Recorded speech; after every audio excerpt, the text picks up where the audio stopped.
directing Wind in the Willows, which was a huge BBC Christmas special with Bob Hoskins and Matt Lucas and Mark Gatiss.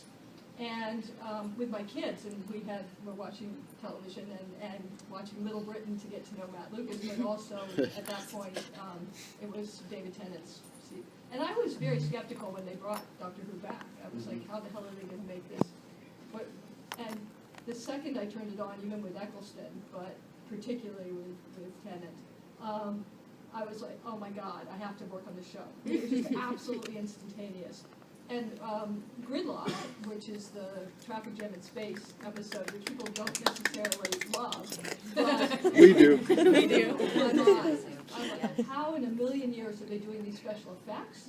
So I had a sort of directorial, intellectual association with it, along with having young kids who were hiding behind the couch, terrified, not knowing how to handle this, but absolutely, clearly having exactly the response you're supposed to have, which is, I'm scared, but I love it. I'm scared, but I love it. And I always have, how are they doing this? How are they doing these special effects? Why are they 1,000 times better than anything I'm seeing on American television? What's going on here? And then these stories are incredible.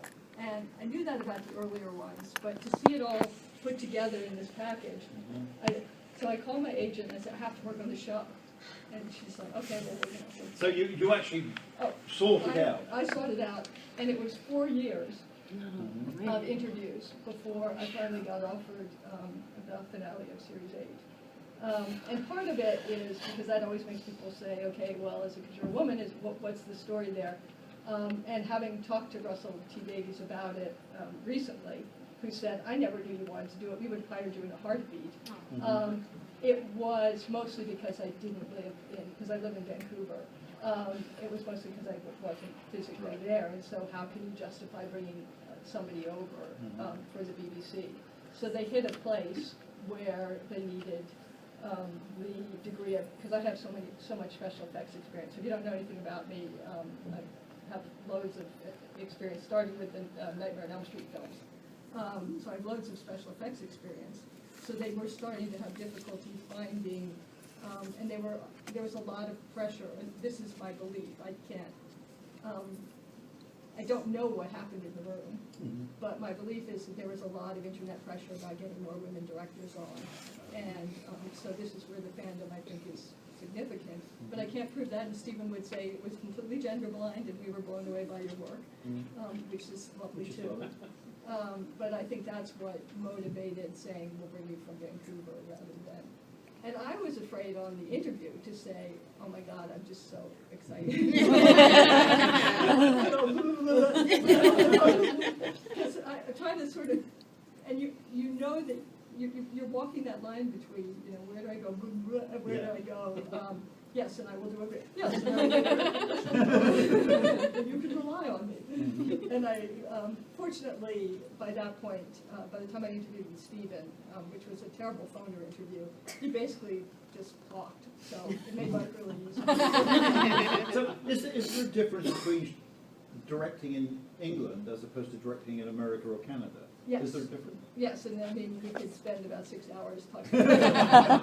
But I just say there is, in the UK, as a director, the director is much more respected than in American network television, where you're part of there's just a train going and you're brought in and it's three weeks to do an episode of American television and a whacking great paycheck. And in the UK, it's a minimum of 3 to 4 months, and the director does proper prep, has input on the script, and on Doctor Who, because every episode is completely different, it's like making a small movie. And they keep you on through post-production, so you do the final edits. You don't have final say, but you're brought in. I mean, for me, one of the most magical parts of the process is sitting in the editing room with Stephen, or sitting in the editing room on Sherlock with Stephen and Mark. Just times, time I wish I could.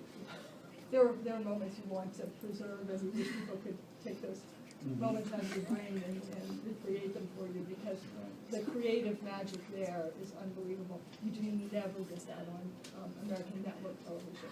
you're, cable, yes, right. well, in American TV, then you're just sort of brought in, shoot the episode.